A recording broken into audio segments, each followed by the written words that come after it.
Okay, no intro video tonight. We're broken, but we'll get it fixed, and we're going to call this work session of April 23rd, 2024 to order, and here's the roll call. Alderman Barnhill. Present. Alderman Blanton. Alderman Caesar. Here. Alderman Peterson. Here. Alderman Berger. Present. Vice Mayor Brown. Absent. Alderman Potts. Present. And Alderman Baggett. Present. Okay, and the mayor's here too.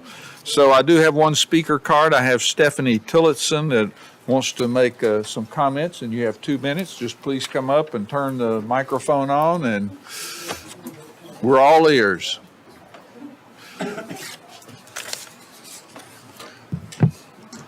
If you'll pull that down. Yeah, there you go. You've done this many times, I believe. No, this is my first time actually, but thank you. Is it on? Yeah, okay. So I wanted to raise a concern. I had actually spoke to Alderman Berger this morning about it.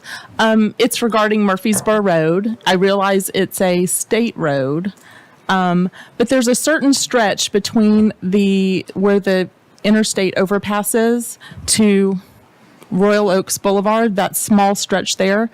And the road markings in the center, it's a painted yellow island with diagonal markings. On any given day, I travel that road every day. People will pull in there so they can get to Hardee's or Kentucky Fried Chicken or whatever the case may be. And it's backing up traffic, which Murfreesboro Road is already a mess as it is. And it's also really dangerous. People will stop. There's 3 lanes, and people will stop. The first lane will stop, the middle lane will stop to let them by, and the outside lane, people will go, which I've been caught in that situation before where I'm coming through and someone's cutting across, so it's dangerous. And I just wondered if there might be something that the state and the city can do. It seems like a little raised concrete island, something would alleviate that. On other stretches of Murfreesboro Road, there are little raised islands, and so that's the concern I wanted to raise. Well, we appreciate your bringing that to our attention. I have engineers that are all ears, and I think we're pretty familiar with what you're describing. Yeah. So, Okay. Well, Stephanie, I just want to say thanks for calling me this morning and coming tonight. I'm sorry I didn't get a chance to say hi before, but Yeah. good to meet you. And a lot of us travel that road all the time and understand what you're saying. So absolutely, we need to look into that. Okay. All right, thanks. Thank you, Stephanie. Okay, we're going to United Way of Greater Nashville presentation, and Courtney Barler is here. And I know Eric's been heavily involved with the United Way. So. Yeah, I'll just say a couple words of introduction for Courtney, and just we wanted to provide just a brief overview and update to the board about the fine work that United Way of Greater Nashville is doing, how it has really expanded its impact to truly be a regional force for good across the region, working with over 100 different agencies in 9 different counties in our region. And it wasn't too long ago that all that was fragmented, and that has really been unified and brings more leverage of impact to help those in greatest need. So I want to give Courtney a chance to talk a little bit about that and just share that information with you tonight. Thank you, Courtney. Yes, thank you, Eric. I'm Courtney Barler. I'm the Chief Development Officer for United Way of Greater Nashville. And as Eric mentioned, that means I get to serve in 9 counties across Middle Tennessee, and I lead all of the fundraising efforts. But I have to say, this county is the nearest and dearest to my heart. I actually grew up down here in Franklin, and I am married to a Franklin native. So we are like the rarest of unicorns who have met up. But we grew up in the school system down here. We both went to Centennial High School. My mom taught at Freedom Middle School for many years. Ooh, hey, there you go. We are coping with the fact that we now live in Brentwood. So let's just keep that here, that we are not technically in city Franklin limits right now. Thank you. So, but really, I'm so proud to be able to work in this role to fundraise for the amazing work that we do at United Way of Greater Nashville. Over the past 2 years, we have invested $3.6 million into nonprofit agencies here in Williamson County. It's about $1.8 million every single year. And a lot of those are agencies right here in Franklin that I know from growing up here. Many of you know that are, I think, very beloved, that were started here and grown here and serve our community so well. Places like Bridges, High Hopes, Hard Bargain, Community Child Care Center, One Gen Way, the ARC. I think just agencies that are so well known by the Franklin community that are truly meeting people where they are and filling needs, everything from basic needs to education to mental health, anything to kind of help make an individual or a family full and able to thrive in whatever they're doing. In addition to these, I think really homegrown Franklin agencies, we also fund a lot of agencies that work across our footprint, like the American Red Cross, the Boys and Girls Club, the Boy Scouts. So just know that any investment in United Way is hitting a lot of different nonprofits, those that are big, those that are small, but all that are doing really, really wonderful work. And that's truly what our mission is to make sure in every community that we serve that really wonderful work can happen and that we're supporting these nonprofits. A couple of numbers specific to Williamson County. Last year, we met the basic needs of over 137,000 people here in Williamson County. 137,000. I thought I missed my numbers there. 137,000. And those basic needs, anything from a food box to a lot of rent utilities assistance to a night in a shelter. Really think about those very basic building blocks that we all need. And you all know so well that if we don't have our basic needs met, we can't do anything else. A child can't go to school and learn if they're hungry. They can't go to school and learn if they don't have a roof over their head. So that's a big piece of the work that we do, mainly through our 211 helpline. Another piece of information that we're so proud of is the continued work of our Raise Your Hand program, which is a tutoring program that was started right here in Williamson County. We work closely with Williamson County Schools and Franklin Special School District to bring in tutors, especially for reading and math. So for any student that may be falling behind in reading or math, our schools do an amazing job. I got to be the product of those schools. I now have a child in those schools. But we all know that sometimes children just need a little bit more. They need a little more focus, one of those areas. And last year, almost 1,200 students saw some sort of gain in either reading proficiency or math proficiency. And we know that those are so critical to the rest of life's success, is making sure we have those really basic building blocks on the education side. So just another really amazing piece of work. But I think the most important part, so those are really, really big numbers, is that when people support United Way, whether it's the city of Franklin through the annual giving campaign, individual donors down here in Franklin, companies in Franklin, Meals on Wheels are getting delivered, people have a roof over their heads, children's have their needs met. It's all of the things people need to thrive, and that is truly our end goal. And all of you are really helping to make that happen. So we're grateful for the partnership. We're grateful to Eric for his service on our board of trustees that are such a great guiding force for us and the huge expansion we've seen over the past couple of years. So thank you, Eric. And I have to put in a plug too, because tomorrow night we are hosting a fundraising event right around the corner at the Harpeth Hotel. So we'll be right back down here. It is our annual Patricia Hart Society fundraiser. And Patricia Hart was a Williamson County resident, longtime contributor to United Way. And in her honor, we have the Patricia Hart Society. And all the funds from that event go to our early literacy programs. So if you're available, we'd love to have you, if this year, maybe next year as well. So thank you to all of you. Thank you for supporting us as well. Great. Courtney. Thank The you. work United Way does. Turn that off. Okay.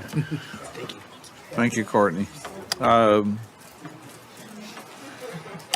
Now we have Sean Turner that's going to come up and give us the Williamson County Schools Work-Based Learning Program presentation. We've had a great opportunity over this past school year, the school year that's starting to wind down, to have a Williamson County student, a Franklin High School student, be part of our team. And we want to give him an opportunity to talk a little bit about that experience with you. Thank you, Eric. Good evening, Mayor, Alderman. I'll just lead in. This is Sean Turner, that high school student from Franklin High that is participating in the Williamson County Work-Based Learning Program. And it was about a year ago that Tabitha, Paul, and myself reached out to Williamson County about their Work-Based Learning Program, because I knew that it's a very popular program across the country to try to engage and enlighten high school students as they look to pursue further education or a career path that doesn't require formal education.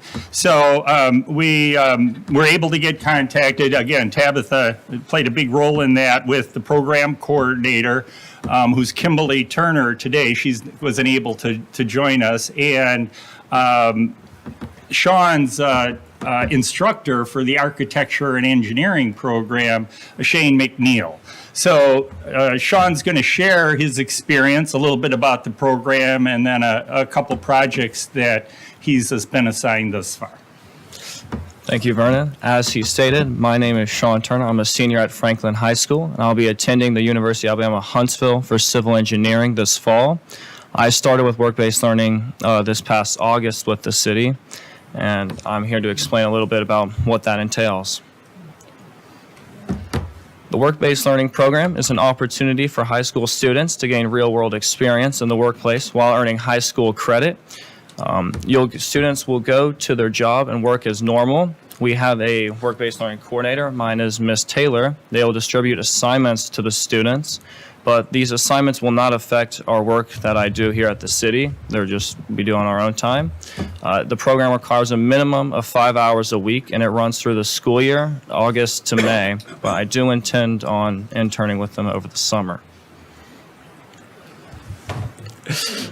Throughout my time with the City of Franklin, I've shadowed in various departments and many divisions, such as engineering, planning, building and neighborhood services, learning what they do, why they do it, and how they do it, giving me the ins and outs of public government. It's actually encouraged me to pursue it in college as my minor for public affairs. But I've also spent time in engineering designing signage plans for roads, auto turn for garbage trucks and fire trucks. I've gotten acclimated with a plethora of job sites here throughout the city and developments. And most recently, I have done surveying of the encroachments in the right-of-way for Vernon. Funny guy. He got a sense of humor too. This project entailed me surveying Main Street for the memorial benches, where they're at, who they're dedicated to, so we have a map of that. Outside dining, trash cans, lampposts, the historic signs, Civil War. And Vernon will speak to you about how this benefits the city and how we can use it. Thank you, Sean. And this particular exercise, you may not realize, but between myself, Mark Hilty, and Heidi Hood from the Heritage Foundation, I would say conservatively that twice a month receive calls for people that want to purchase and put a name plaque on a memorial bench. And presently, we've been saying that we're going to work on a policy, because what we've found is those benches, once they're purchased, become very personal to those families that dedicate them, and having to move them or relocate them without a history of who purchased them and who to contact in the family, we want to avoid. So that's the reason to get Sean started on this, and we'll expand on that in the future. But with that, I don't know if Paul or Tabitha have anything else, but certainly if you have any questions for Sean, he will answer them. Sean's been a great addition to our team, and he's just jumped in there and starting to learn a lot and already helping with some production stuff, signage and inventory. So Go ahead, Alderman Glenn. So, thank you for helping us. I think it's great to bring some youth into the mix of our senior advisors and our team. This is a young staff. Just curious, I mean, I love that you're going into engineering. Has this experience made you want to go to a municipality or the private sector? How has it swayed your end vision for where you want to be with that engineering degree? It swayed my vision towards the public sector quite a lot, as I've changed I want to minor in public affairs as well, so I would plan on returning here. Private sector. I've learned that the private sector sometimes limits and can be demanding at times. The public sector. Don't spend too much time here. I have one comment too. Thanks. I'm glad that you got this experience. This is excellent. We need to be doing this program for sure. You selected a really good school for engineering. They're very highly rated in engineering school down there, so I think you'll enjoy that. Did you say what type of engineering you mentioned? Civil. You said civil, didn't you? Okay. All right. Well, and you'll start there when, in August? Yes, ma'am. Okay. All right, good. Well, thanks for all you did, and hopefully it was really, it seems like it was well worth your time, and you're learning a lot of great things, so. Indeed. Well, thank you guys for the opportunity. If I could just add on one thing, because I didn't want to be remiss, I know that Chief Johnson and our fire department team's looking at an internship program. So a work-based learning program, an internship program, all creates a pipeline to potential talent that would want to come back to the city if we can give them a meaningful and positive experience. And that's what this is all about. Hopefully that we'll be able to expand the work-based learning program to other departments and areas of interest. Could be finance, it could be IT, based on the curriculum that's in the Williamson County Schools. So thanks to Sean, and we've been enjoying his experience, as you can see, and his talent. Thank you. The old math teacher likes to really hear it too. That's good. Okay, thank you. Next is status update and discussion of the progress on development of Bousquet Place, also known as the Hill property. Mayor, actually, I think we have some special events first. Yeah. Well, I must have an old thing. Yeah, So, here, I've thank got you. one for you. Yeah, it got rearranged. I've got one. Okay, I just had great. all my notes on the other. So we're going to go to the event permit for the Franklin Rodeo. We're in a special. You can go ahead and sit. special events. Yeah. Then the Pilgrimage Music Festival. Then there's a long-term special event permit for the Pilgrimage Music Festival. And there's the Bluegrass along the Harpeth. So are there any of those that you'd like to have some discussion about? I would ask Brant to come up since he traveled all the way from Texas if he had anything he wanted to share. Thank you, Brandy. Yeah, well, you get to see me a few times a year. This thing, there we go.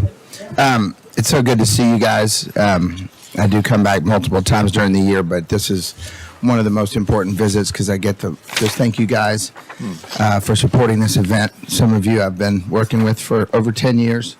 I certainly want to thank Monique and Eric and the city staff. They work very hard. We've already met multiple times on 2024. It's our 10th year. How did that happen? And we have, most of our team have been working with us for many years. Some the whole time. We have some new faces each year. But we endeavored to deliver a world-class music festival. You guys give us the trust and support to allow us to strive to do that. Pilgrimage has done over $100 million in direct revenue, and depending on what multiple you use, it's done hundreds of millions of dollars of money circulating through Williamson County and hotels and taxes and stores and vendors and attorneys and all the ways that we are able to engage economic activity, support the festival. And so, again, thank you. The support is tremendous. It allows us to focus on presenting and producing a great festival. I'll say this again, Monique has been really on my shoulder the whole time, so keeping us, through good times and bad. I'm just happy to say that when the years are successful in all fronts, our meetings with Glenn, and thank you, Glenn, for you and your team and all the Franklin's finest. The post-mortem meetings go very fast. We had another one of those quick meetings in January. It's like, anyway, let's talk about 2024. So, huge thanks on behalf of our whole team. Kevin Griffin and Michael Whalen and I have been here since year zero, and we plan on being here another 10 years at least. And it's a pleasure. It's a labor of love, and it's worth every ounce of sweat. As Brant noted, it is the 10th anniversary or 10th year for Pilgrimage, and that's exciting. The only adjustment I think that you'd see over what you saw last year is the maximum ticket capacity or attendance capacity has moved from 25,000 up to 30,000. Otherwise, hours are the same as we had last year, and those other elements. That's the only meaningful change from last year. And I'll address that real quick. I might have hired Paul last year if I'd have known we had an engineering mind like that in the mix, because the streets weren't quite ready now, and we're so happy. The sidewalks, the streets, the lights, the lanes, the bridge, the Hayes House. It's as if the 10th year, somehow the universe delivered a whole lot on the 10th year. And it's really allows us to confidently kind of bump up the number a little bit. Last year's lineup, I'd have picked that one of all our lineups to get us to 30,000. We've announced this show. You see Dave Matthews Band, Noah Kahan, Lucas Nelson. You see Hosier, better than Ezra, keeps getting on the bill. God bless him. I'm so glad. And so we have a great lineup, and we think the 10-year milestone is going to mean something to the folks that live here. This has always been a festival we built for the local population. However, half of, just as an economic note, and because Maureen would like me to say this, half of the visitors to pilgrimage, the ticket buyers, are from out of the area, out of Davidson, out of Williamson County. They travel here. They spend nights at a hotel. So that was sort of always part of the thing, and it ended up happening.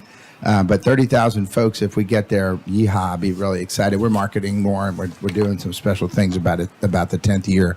But the extra, the street widening, the bridge, and just the experience I think we have, and that the city kind of continues to entrust us with this event, gave us collectively the confidence to bump up the number in hopes of having a bigger economic experience. We'll see if we get there. Alderman Baggett. We took a trip, trying to remember what it was, with Franklin tomorrow, down to Huntsville to the Orion Amphitheater. I guess it was last fall, and they have some parking and traffic situations and we don't have those now, but or as much as we used to. But they had they had kind of like, after the main act, a smaller event or a smaller stage right outside of the stage, and so that to kind of keep the traffic from all leaving at once. Because when I'm there, you see a lot of people at Pilgrimage, the last show of the night, and everyone's, it's like, everyone's just darting to their car. I thought it was an interesting concept, and I don't know how this would work with the city staff team, would have to review this, but I thought it was an interesting concept that Orion has planned for not all 10,000 people going to the parking lot at once. They come out and hang around the little stage for a little bit afterwards, and it kind of eases a little bit of pressure. So not to throw wrenches into the plans this year, but I would say that was a really interesting. And there are lots of things that we have to look into, but I think that interesting concept, and I think you might have some people that would stay and kind of temper the leaving, but it hadn't been a problem. But as we're increasing and to better meet that demand, maybe not for this year, but maybe in the future, I think looking at something like that, because it's like a herd of cattle, heading straight to the park. And if there was a place where if someone wanted to stay later, they could see another little band or an experience, or I know that goes past our hours. That's why I'm saying there's all these obstacles, right? Yeah, we'd have to look at it. And That's why. But I think looking at it, and again, maybe not for this year, but in the future, Orion is doing it well, and they don't have those traffic problems in there. Check Orion. it kind of happens. Alderman Berger. naturally. Go ahead, Alderman Berger. I was just going to say, sometimes it happens naturally anyway, depending on who's performing on the Gold Record stage and the Midnight Sun stage. They might be opposites, music styles, and so sometimes it happens naturally. The Keith Urban crowd was like, "We're done with the Foo Fighters. We're leaving." Like, the Foo Fighters, what? The Keith Urban crowd was like, "Peace out." The good folks at the factory are renovating Liberty Hall 2,500. It's going to be an incredible venue. We've always aspired to be an after show type of festival, but we just are out of gas. Sure. By the time, it comes to the summer and we're starting to get bands to ask us if there's anywhere besides Kimbrough's they can play late. There's a little more momentum this year just because of the quality of the owner and the efforts there and the dollars they're putting into the factory. You may see, I'd be surprised if you didn't see some late shows there. That will automatically siphon off some folks and lighten up the pressure on Franklin Road. I can tell you, when we used to bike rack and stop traffic, that funneled the crowd into a little more of a cattle, trail experience. Now that the street is wide and the sidewalks are lit, and people are going to Ligon Field to get their car, going downtown, or now crossing the river and hitting the trails, I think you're going to see a more divided, dispersed egress. And we even go to the United Methodist Church and park because they, but duly noted, I think with the extra hours, was a huge help with Zach Bryan. If y'all were there last year, it just gave the fans more music, more of a light show, and I think going later to slow down egress does work at some festivals. I think I'd rather see him go across the street, but it's an interesting idea. That's great too. Yeah. When we stopped Alderman parking in the Berger. south lot, it relieved a lot of the challenges. That was our Achilles heel, frankly. Yeah. Yeah, and you could, I think, Mr. Mayor, you could also point them to across the street. Sure. Well, so we'll- they can we'll walk promote and be it. there. And with all that going on, do you have any idea? People come and go all the time, so the numbers are constantly changing at the park. Do you have any idea about what is the average one-time attendees in a park? Of course. For the festival, Yeah. our average year over year is probably 20,000 a day. We've had up to 27,000. At Timberlake, we had 25,000. Both of those were sellouts. The year that it flooded, we had 24,000 folks there on that Saturday. And so, we've been, I think the mean average has been going up, but I'd call it low 20s. Yeah, people come and go. Average so, daily yeah. attendance Okay. over time. And then two other things. I would think maybe just check into that Orion thing because that might be helpful. But putting them across the street to the new area Yeah. of the factory is a great idea. And I want to tell you something that happened to me. I was down at the beach in January in Florida, and some good friends of ours down there, and their HOA had a beach party, so we were invited to that and went to that, and we were all standing around with a bunch of people, right? And somebody said, "Oh, you're from Franklin." "Oh, we went to Pilgrimage." And I went, "Oh." And the other people said, "Oh, but that's in Nashville." And I said, "Sacrilege. Don't you say that." I said, the other people just jumped on him and said, "No, it's in Franklin." And so you got a big plug for the, Down in Florida. there's about 60 people there, and everybody says, "What?" I don't know. A few people said, "Yeah, we've heard of that, and we want to go." And so it's traveling and traveling. Good. Yeah. You've been singing our praises for a long time, Bev. Yeah, but those people stood right up, and when they said that, I said, "Sacrilege! Don't say that. It's Franklin." So it was fun. It was fun talking with them, and then hearing people just talk about the pilgrimage. Thank you. Yeah. All right, we need to keep moving. Thank you, I'll Brand. say just real quick that we do tabletop exercises over the summer with Glenn and his team to emphasize and never take the eye off of public safety. That is our most important aspect of the festival, and it is an unerring priority. So to let you know. Absolutely. Thank you. Okay, now we're going to go to my new list, which says this is item 7, development of the Biscay Place or the Hill property.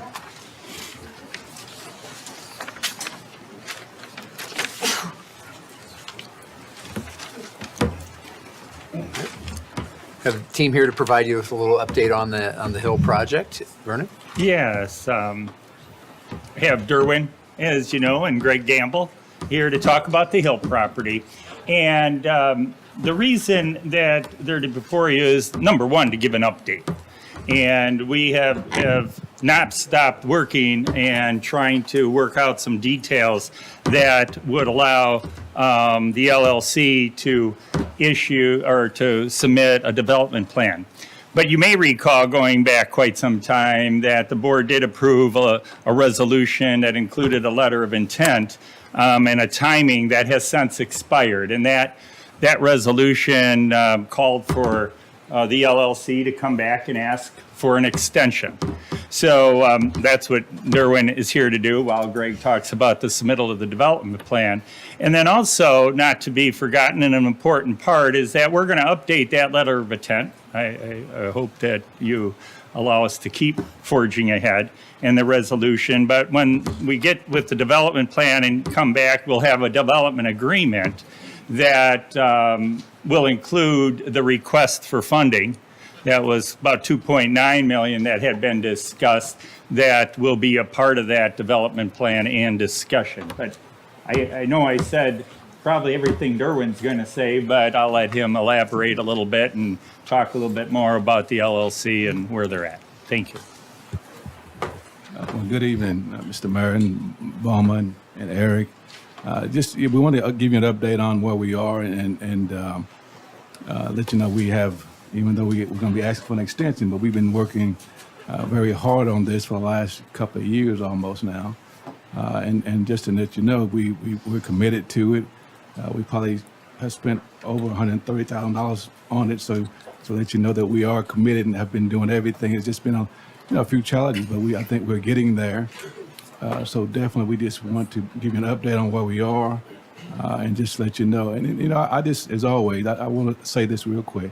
As I talk to a lot of people across this state and across the country, executive directors about housing, and they always ask me, how are we doing as much as we are doing? And so I just want to commend, this board and this city, because I tell them we couldn't do it without the support of this city and what you guys do to help us with affordable housing. And I mean that, because when I hear what they say their city is doing, it makes me feel, wow, we're doing a whole lot, and our city is supporting what we're doing. So I just really want you guys to know that. But just to give you a quick update on where we are with the Hill, and so you can just kind of see where we are right now today. Sure. Hi, thank you, Mayor and Board of Mayor and Alderman.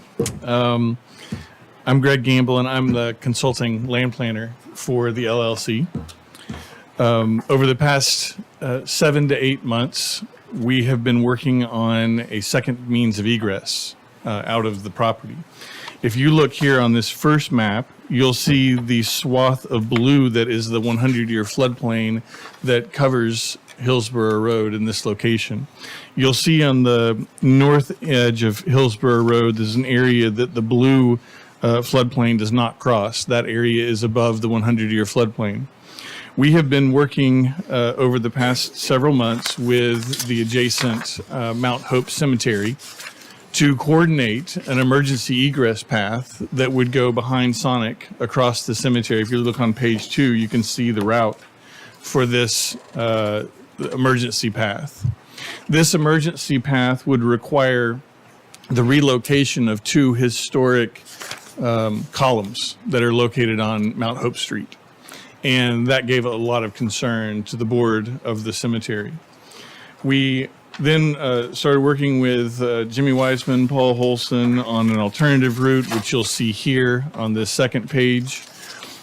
Back before the improvements of Hillsborough Road and before the new retaining wall that's along the edge of this property was constructed, there was a second means of egress here that was used by the City of Franklin's Water and Sewer Department to access Hillsborough Road. You'll notice that it exits out onto Hillsborough Road where that 100-year floodplain does not exist.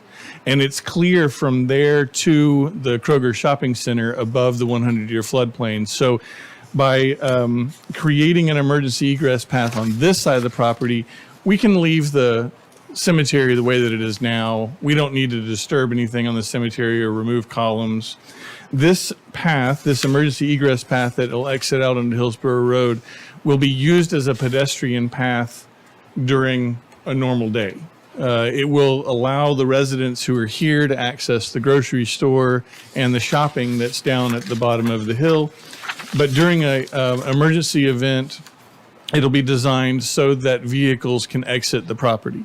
It would be designed for a fire truck to access it, but we're anticipating that's not going to be necessary, but it would be designed to accommodate that as well.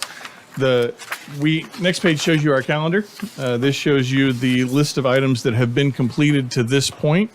We have received a recommendation of approval from the Historic Zoning Commission for this plan, for the emergency egress path through the historic buffer, and we have filed our development plan to staff. It's on track to appear before the Joint Conceptual Workshop for a second time at the end of April, and then Planning Commission would be at the end of May, tracking through to the Board, Mayor, and Alderman in June and July. So along with this submittal of a development plan include the normal parkland dedication, but special to this is the development agreement between the LLC and the City of Franklin, which is in process. So brief explanation of the delay, but did cause a pause there for 7 or 8 months as we vetted out options. Alderman Blanton. I've been in support of this since the word go. So I love being able to know that work's being done to bring us to the finish line. I absolutely adore that y'all are honoring Brant Bousquet in this way. So he would feign humility, but secretly he'd be really excited. So thank you for that. And we can start calling it Bousquet Place and not the Hill, which creates confusion about the Hill property on Columbia and other places. So that'll be nice too. Yeah, Yeah. that is exciting, Eric. Just quick comment. Thank you for bringing the timeline here. Thank you also for respecting what the cemetery board, their concerns were and maintaining those pillars in their current location. And I also appreciate, as we've been dealing with a lot of flooding, having flashbacks to other developments, being able to see this. And then I'm glad to know that the fire apparatus or the trucks, all of them will be able to use this. And I assume also that the EMS services and police as well. Will there be a gate there? Will there be poles? What's kind of envisioned right now? Any emergency vehicle would be able to access this. That's the intent. We need to work with engineering on this and fire as well, and emergency services, honestly. We want a design that is clearly intended for pedestrian use, but can become emergency egress path in the event of a flood. So it may be gates, maybe a pedestrian gate of some kind. Again, we're still kind of working through the finish there. Okay, thank you. Alderman Barnhill. One thing, will we have a second meeting in July, Beaumont? No. So that 23rd is not a good date. Yeah, you'll need to adjust that. Change that, something else. I'll make that change. Thank you. Yeah. And number two, are we going to discuss any of, because I see 600,000 here and $1 million here and 479,000 here and another, just pocket change, that's just 2 million there. So are we looking to discuss any of that now? That's really up to you as a board to give us further direction on that. That also would be incorporated in what we might bring to you in terms of the specific development agreement. So it's what's been requested at this stage. Welcome feedback now, but also that would be something we'd integrate in kind of next steps in this process as well. Well, so far, how much have we approved? We've given the property, we estimated that was $1.3 million, which was, for all practical purposes, was much less than probably what the face value of the property would have been if it hadn't have been being restricted to the rezoning and what was being built on it. The property would have been worth more than 1.3. But now also, we were looking at about $500,000 of that to go to the water, I guess it was, water and wastewater department. So where is that? Is that the four? But if I may make a recommendation, because Alderman Barnhill, the numbers you shared aren't exact, and I don't have them in front of me, and there's multiple elements that were presented before the first of the year when we had originally asked. I would suggest that we bring that back at a work session before we get to the point of approving the development plan and development agreement, so Derwin and the team can talk about those figures. We can refresh them as needed and then be more responsive to going over the various elements, because there are various pieces to it. Well, I'll read a sentence that says the total amount of additional funding requested was estimated to be no greater than $2.9 million, $2,961,000.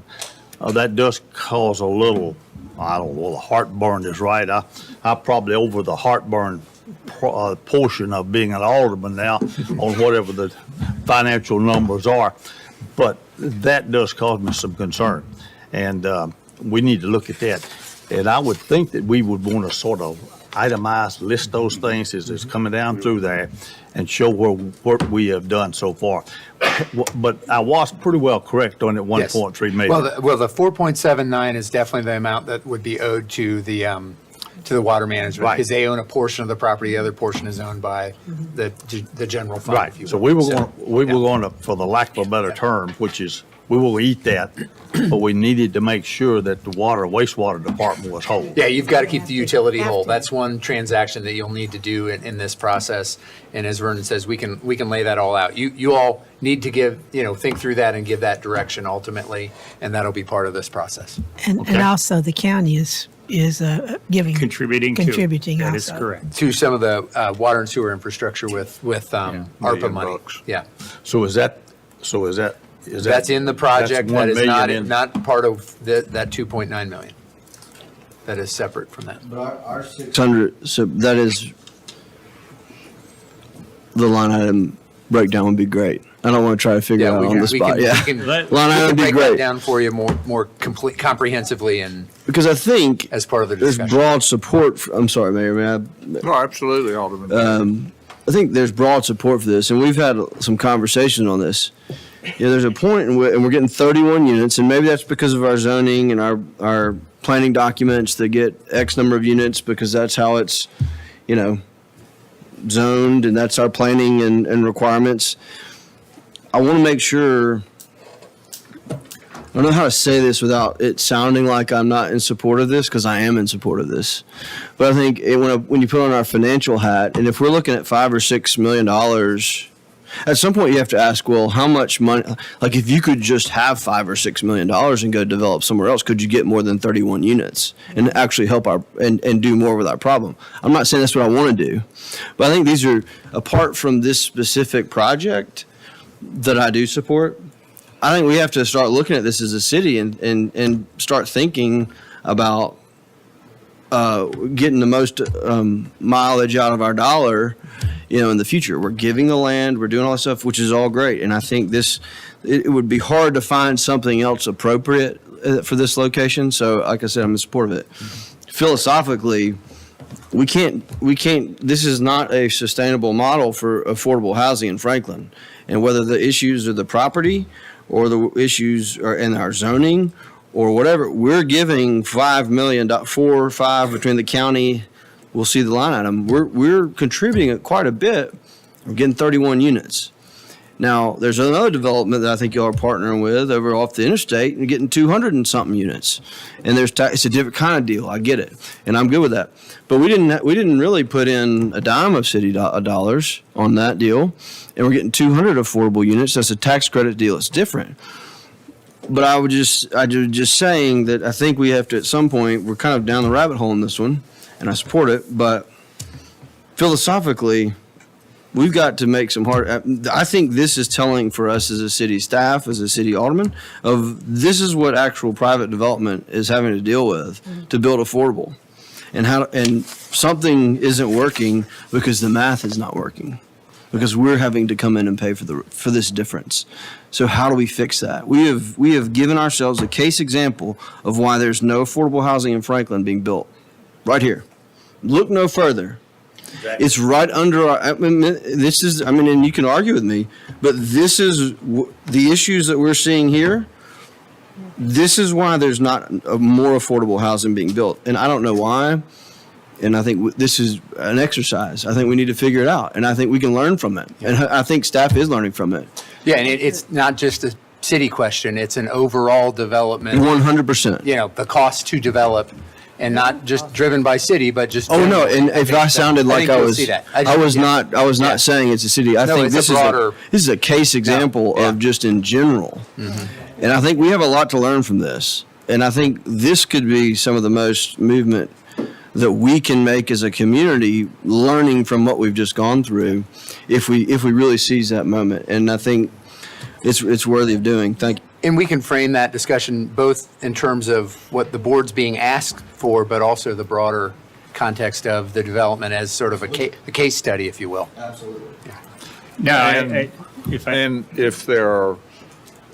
think it might be helpful if Derwin and his team would also come back and say what $5 million would do elsewhere.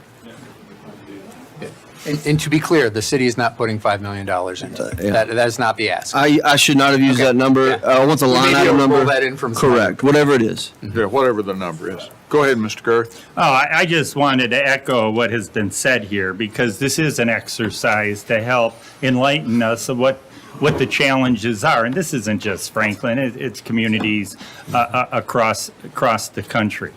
And, part of this plays into our quality of life too. Affordable housing, workforce housing, attainable housing. Because when our neighbors and us, we for example, go to a restaurant and see many of the tables empty because they don't have enough servers, that's a problem for us all.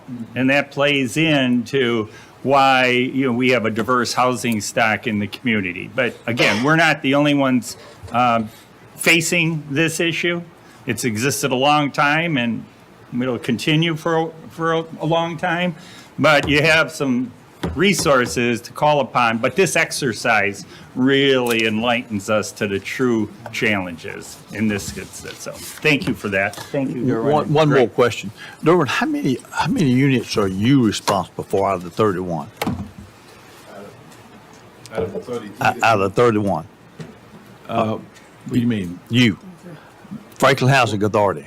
Well, we're doing this to the LLC, the Franklin Hill. So it's Harbargain, Habitat, and CHP. So as a group, we're all responsible. As a group? for all- yes. Yeah, okay. Because, I'll pay you a compliment. I think when I went by Cherokee couple of days ago, that is really a nice looking project you've got going over there. That is, I shouldn't say blown away, because I don't have heartburn over 3 or 4 million. I shouldn't be blown away by the development either. But it was really nice and impressive over there. And I'm just wondering why we would not get that there. Well, that's our plan to build Okay. something that's going to be really nice and affordable for part of what we want to reach is those individuals between the 80% and 150% of the median income. So it's going to require us really being creative to make those units affordable for those individuals, teachers, and people, service workers that we want to live here, to want to afford to own a home. So that's going to be our goal, to reach that. So it's not going to be easy, but that's what we're working on. So what's coming back to us? We'll bring back to you essentially an agreement that covers the ask, but we'll also break down the components of that cost and the overall economics of the project from the discussion we've had tonight. I think that would be the takeaway. We'll bring that back. I don't have the timeline in front of me, but somewhere along the lines of what has been shared with you. So the additional time. And then you'll get to make that decision in terms of how you want to partner. Item 8, thank you. Is ordinance 2023-41, an ordinance to amend Chapter 4, Title 16 of the Franklin Municipal Code concerning road impact fees. We've had a number of discussions over a pretty significant period of time talking about an update of our road impact fees. We have laid out a phase-in approach and wanted to walk through that with you and get feedback from the board tonight in terms of how we move forward. And Paul and Vernon are help walk through that as well. So take it away, Paul, I guess. It's interesting that both of these come together, isn't it? Yes, absolutely. Because road impact fees. So we've presented this multiple times. I've actually had this slated for the agenda since February. But for various reasons, it's been moved, and that's okay, but we're here now. So we've done a tremendous amount of public outreach and public education, and I'm not going to sit here and read all those to you.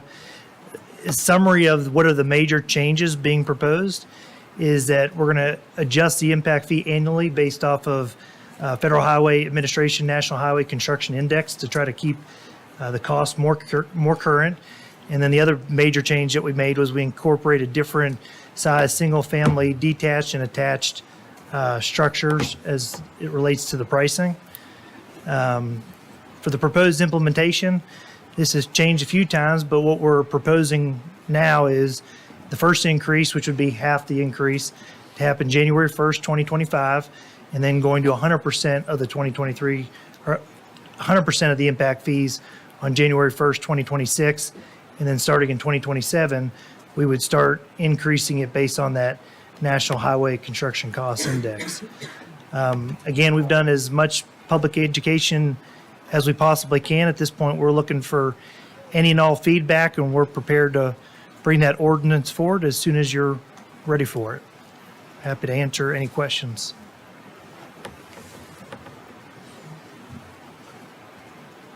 Go ahead, Alderman With Bagby. these changes, will it, and I'm admittedly am not as currently up to speed on how sometimes we will allow developments to offset their fees with the improvements we require. But that's capped at a certain percent, 50, is it 50%? Is that capped? It's based on the impact fees they owe. Usually when a development comes forward and they have, where this impact fees have been extremely beneficial to us, is when a development comes forward and has major impacts to a collector and arterial, there's not a huge debate of whether they do the improvements or not. We usually figure out a deal where they can make the improvements, and we generally try to size it to be about the same size as their impact fees if possible. There's been occasions where you've decided to contribute more to just get the broader project done. For example, instead of going in and adding 1 or 2 turn lanes at an intersection, we've offered to contribute to just get the whole intersection done so we don't have to revisit that intersection later. But generally speaking, they can recoup 100% of it, whether it be right-of-way dedication or whether it be doing the off-site improvements. For the collector, for both? Collector and arterial. And arterial. Arterial funds can't be spent on collectors and vice versa. But that's not going to change in this. The same kind of methodology that we use now will continue to be used, just higher fees. Yes. Okay. Yes, sir. Thank you. Alderman Caesar? Yeah, but with one exception, though, the total amount they could contribute up to 100% is greater, right? And I think that's a significant piece, because if before it was $8,000 per single-family home, now it's $16,000. So potentially they could offset more appropriately the road work that needs to be done there. I think maybe pivoting away from some of the nuance here and onto kind of broad strokes, my perspective is we're telling people on April 23rd that they're going to have a significant 50% increase on road fees in less than 8 months. I think that's hard to do business. And I think it's pretty quick.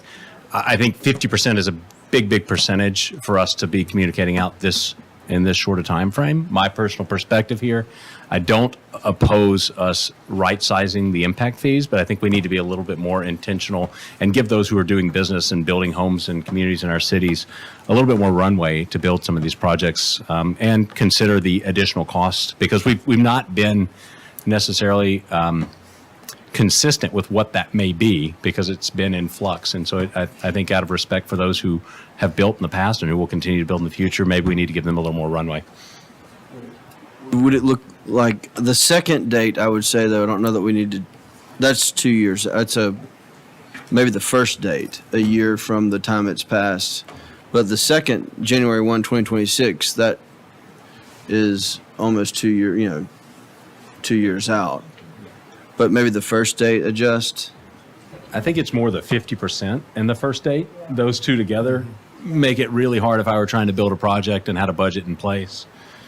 It might slow some things. It might disrupt some things in a pretty material way. Now, we do definitely, I want to be clear, we do definitely need to right-size the impact fees here. I'm more concerned with how do we do it in a way that that allows people to be planful in what they do. Well, if you want a different phase in, we're open to looking at that direction as well. This is what's been on the table, but we're glad to look at whatever else or however else you might want to do that, if you wanted to do it in thirds with those same dates, or and then we would highly recommend, though, that the inflationary adjustment be integrated. That just helps us stay more current with the reality of inflation at any given time, so that maybe in the future those adjustments are less of a shock to the system, if you will. I don't want another 10-year hiatus. So I think all of those would be great, and we're open to your guidance on how you want to do that, if there's a approach you'd rather see. Could help maybe with that, please. Yeah, that's a valid comment you made, Alderman. And when Negan was here from Alfred Benish, she did mention, but we also know that communities that have impact fees, if they implement them, well, then they're collecting the true cost of construction to add capacity to their road network. However, if the economy doesn't help them move forward and get the investment for other infrastructure, they may lower those fees based on the current state of the economy. So I bring that up because that's a reality. And the point is that the cost of these improvements that were analyzed by two separate consultants is the cost of the improvements to add capacity to our collector and arterial road network based on the trips generated for those uses. So don't hesitate to implement something to whatever your comfort is. But as we go forward and talk more about capital projects and growing the city, we want to right size it, and the right time to right size is obviously when things are going really well in the economy. So we're pretty fortunate in Franklin to withstand some downturn, but these costs are real for making road improvements, even for us when we do capital projects, which are typically a little bit more costly. That's why we want to incentivize developers to make some of these improvements, because they can do them at a lesser cost. Alderman Potts, and then I'll go to Alderman Barnhill. Thank you, Mr. Mayor. Just a quick question. Is there anything significant about 2027? We were simply just trying to keep that runway length long enough for developers to see. We didn't want to, flip a switch and start charging the impact fee. Okay. So we just thought that it was a reasonable time frame to give, to try to slowly increase it up to the full fee. So you could take it then out to even 2028 if we needed to, and divide out, as you were saying, by different percentages from there, to make it maybe a little bit more palatable, because I'm also concerned that hitting this so hard could really stifle where we are right now and the developments that are going on that we know about and those that we don't know about. So I would be in favor of, we'll say, a different percentage of implementation. Alderman Barnhill. Just looking at those and understanding where we are, I personally don't have a particular problem in those dates that you got up there. We're growing at 2,000 a year or whatever we're growing at. The traffic is there, the cars are there, and I don't see any reason, I can't see any reason, and I've not ever experienced a reason to move those dates out. That road impact fee, as far as I'm concerned, has never stifled growth. And that road impact fee, when I sat in and listened to the individuals that were complaining against it just a few years ago when we first implemented, said the same thing. But that has not stifled any growth in the 30-something plus years that we've had the impact fees. So I'm not interested in that being maybe I don't want to say a point of discussion or something other, but I'm not dissatisfied with those 3 dates that you got up there. I think 2027 is plenty of time for a developer to get his act together. If he doesn't, I'm not sure that project doesn't need to go maybe to Spring Hill, where the roads are narrower. Alderman Blanton, then I'll go to Alderman Purdy. I tend to agree with Greg and Jason. I love the way you frame that. That's a great runway analogy. Yep. I don't know that it would necessarily slow down growth. I think it would raise the market in our community to where it's even less attainable than it is today. I mean, realistically, the developer's not paying that. They're passing it on to the consumer.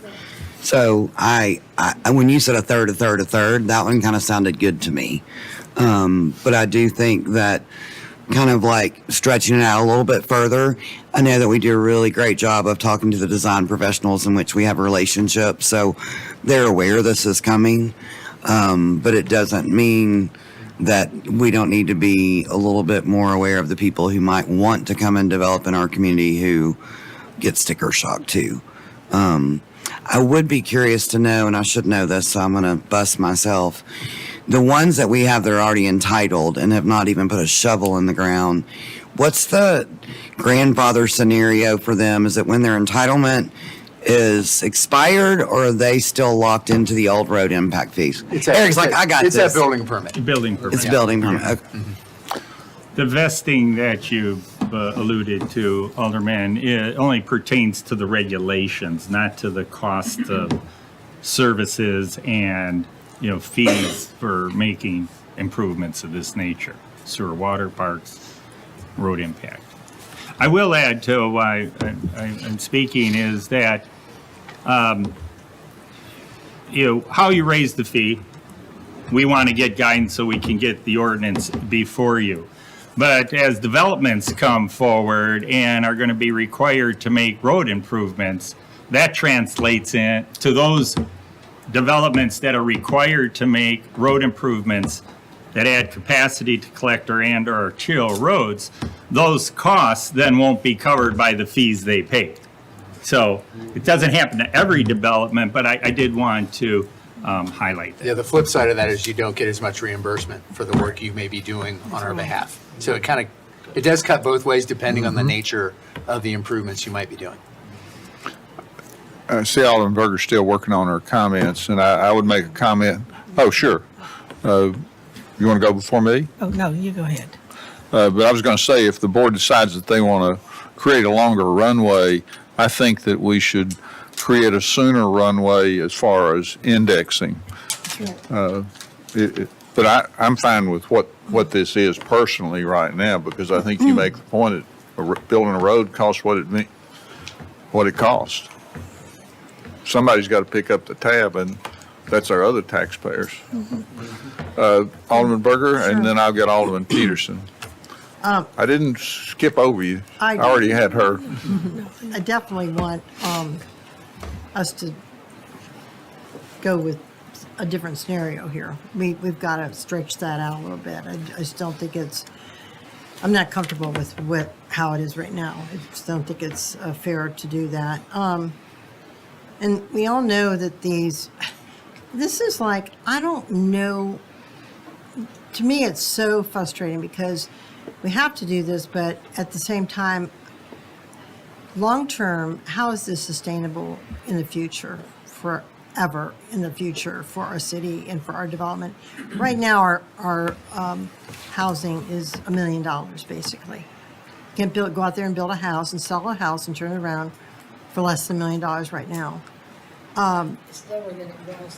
Well, I wouldn't quibble with a couple dollars here and there, though, because the housing prices in an expensive city with expensive land costs, I mean, it is what it is. We don't control that. The market does. Right. And also people wanting to come here and everything we've done to make this place so great, and everything the state has done. And we're very attractive to people, and we're very attractive to developers, and they're answering. They're not causing the growth. They're answering the need. The growth is putting a need on our community, and they're answering that call to come out and build houses. They wouldn't be here if the growth wasn't here. But I just find this is a stifling thing for me because I don't really have an answer for this. I'd like to look at what other communities are doing because I'm not sure that this is ever going to be a sustainable thing, because where are we going to go? We're going to finally go to $2 million per house in the future. I mean, what does that look like? And, I don't know. The developers, I don't think, and I don't take issue with the thing you said there, because it's like if the developers can't get their act together, well, it's not about that. They are beholden to the market. They are beholden to what's happening. We have a capitalist society, and we have, which is great, but we are beholden to what's happening in our market. And if you really want to look at it, you look at the state of our economy and the state of our country. And I was paying, a couple bucks for a dozen of eggs. Now I'm paying 5 and 6, and they want 7 and 8. We all know where this is going. We all know what we've been in the last few years. And so it is the twilight zone that we find ourselves in right now. And it's a twilight zone. So I can sit here and say this, but do I have any answers right now? I don't. But I don't like what I see. I can tell you that. And I can tell you I don't like what I see with the housing market here, because we cannot bring people in. We can't constantly try to beat the drum and try to build affordable housing all the time just to answer the fact that we cannot build houses for under $1 million here. Let me. And so I don't mean to preach, but I'm a little frustrated. Yeah. And I don't know, Eric, we've gone to other communities. What have we taken a really hard look of how else we can answer some of these issues? Let me touch on this. Yeah. I appreciate that. First of all, the board's had an approach and a policy that development helps pay its way. That's what this provides a pathway for. The roads don't materialize without somebody paying for them. So is it the taxpayer or development? And quite frankly, it's a share. It's a sharing between those, and this provides a pathway for that. You have also established a pathway for folks who are building attainable housing, affordable and workforce housing, to get those fees replaced or reduced. So you've already provided that pathway for folks who are actually delivering workforce and affordable housing. So you've provided an avenue for that. I'm not aware of anybody else doing that in the state of Tennessee. So you have done that. And it's, the market drives the cost more than these elements. This is a part of the formula, but you've made a policy choice, and I think a wise one, to say development ought to help pay its way. And this is one of the ways you do that. And like I said, you've provided an allowance for affordable and workforce housing on these development fees as well, to be essentially replaced by the board when those opportunities come our way. So this element does not become a barrier to delivering those more affordable units. Yeah, I don't take argument with anything you say. Absolutely. But affordable housing is a challenge everywhere, as it was is, just referenced in our but previous discussion. We're becoming a very, very, very wealthy city and county. And as I said, I sit here and I don't have the answer for it. But I think maybe there are smarter heads somewhere that might be able to help us with some of these things. I mean, not that, and I agree with you. We've done a lot of wonderful things, and there's things that we're doing that no one else in the state of Tennessee has been doing. We'll keep looking. I don't say that to say we're not looking at ideas, I'm going to do a little but bit more homework, because I'm not saying development shouldn't pay for itself, but it never does. Never does. We know that. It doesn't. But then I don't like the argument either on the county side, and I hear it a lot, and I don't really hear it here too much, but I hear it from the county side, and I hear it all over in this area, in the Middle Tennessee area, with our wealthy communities. Oh, well, we can always raise taxes because we're a wealthy place. I'm not buying that. That's not a good thing to say. That's not a good mantra to have. So at least not in my book. So, but anyway, thanks for letting me share that with you. I'm not trying to be super critical here. I'm just saying, gosh, I'm frustrated because I see what's happening. Alderman Peterson. Well, this last year was not necessarily one of the greatest years for building, here. I mean, so it dropped, basically. So I want to keep that in mind too. It's not that everybody's building $1 million house. And as I say, what I kind of said on the side, the price that people could have gotten for their houses 6 months ago or more, they cannot get now. They cannot sell at those prices, because if you look, everything has gone down there. But the other thing is probably making this a three time move is good, but these are still really, really expensive. Alderman Baggett.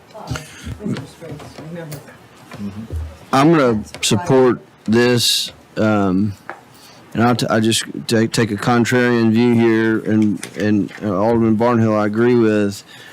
And you got to think about this, because we all hear from the development community, and we hear from, but let me tell you what you're going to hear from if we decide to not have the development pay their way, and these roads have to get paid by someone, and we have to raise a property tax, and some of us won't raise property taxes, and that's fine.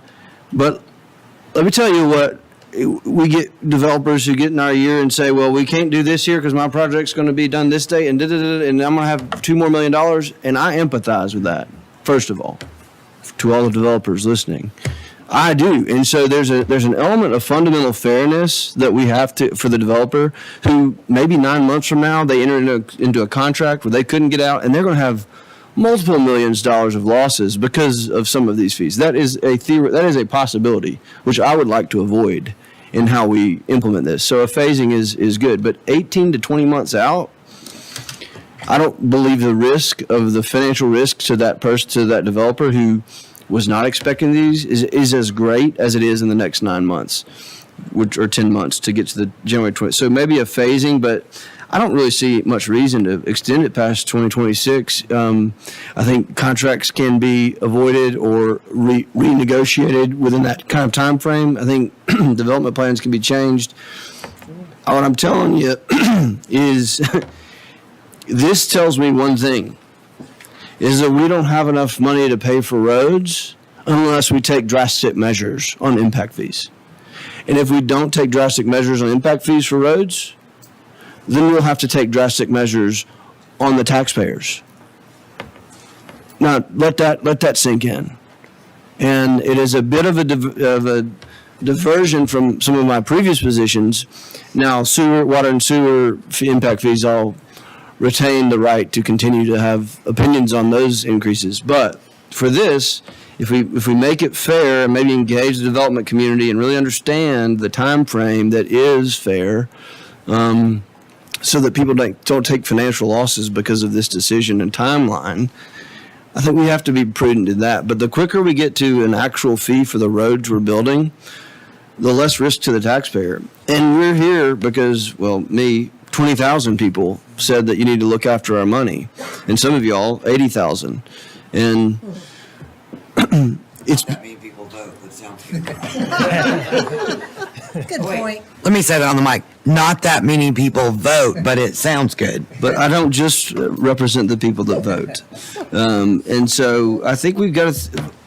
This is kind of all this stuff is coming together, and this is a great board to deal with these problems. But they are problems. You got another comment there? I want to be clear. My point was not to say that this should not happen. And also to the development community, no developer I've spoken to that is prudent in their conversation is saying that they don't think an increase is appropriate, right? And I want to be clear that that doesn't come off, because the taxpayer will be the one that ultimately wears this burden. And one comment maybe to my colleague of the board, we don't necessarily have to raise taxes. We may just not build roads. And the number one thing that our constituents are talking to us about is the problems that are facing us on roads and infrastructure. And so, to be clear, this needs to happen. I want to make sure that we're good stewards of those who are building our community and give them enough runway that they can make prudent business decisions with projects that are going forward. Now, one final point. I want to learn about the communities that have pulled back on impact fees, Vernon. I thought I heard you say that at some point you can reduce these impact fees. And if that's happened in other communities across the country, I'd love to learn more about that. Well, Negan, who came from Florida, and pervasively the jurisdictions there use impact fees. It's up to the board, just as the discussion, and their boards, just as the discussions you're having. And I remember, looking in periodicals I read in 2008, for example, and 7, when it settled back. If communities, are pro-development, regardless, then they would lower their impact fees to get that investment. But, having mixed uses that create sales tax as well as residential does generate revenue too to the community. Hey, so sales tax is 60% of the right. money for our budget. That's Sales right. tax. But, there's no magical solution. As Negan even mentioned it briefly when she was here a month and a half, 2 months ago, about that, to try to help whatever you decide, then we'll work forward from there. And as Alderman and you've all seen, the money has to come from somewhere, and we're going to work on capital projects too. What's our capacity to remain a AAA community, to maintain a quality of life? And I briefly touched on it. We've got a very desirable community. We make very good value-added decisions. But we also go to restaurants. I use that example where we see vacant tables because there's not enough servers that can serve the people. Or All right, we need to Yeah, start moving forward. It's not just restaurants, it's everything, everything. I just use that as an example. And it's not just Franklin, it's not just Tennessee, it's everywhere. So it's a bigger problem than what we are seeing and what we're talking about.